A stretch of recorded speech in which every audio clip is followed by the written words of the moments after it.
So this video is going to show us another way of copying our offerings from Tuesday into Thursday for our Encore offerings.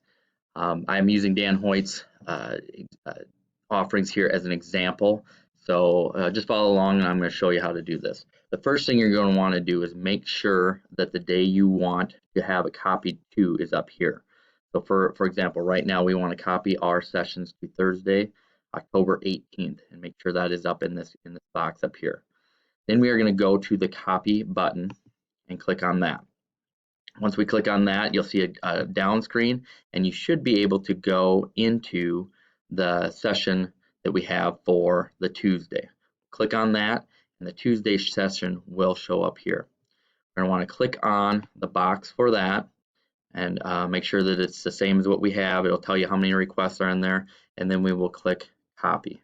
You will see on the side here in the upper right hand corner that it says that destination is the Thursday, October 18th. That's where we want it to go.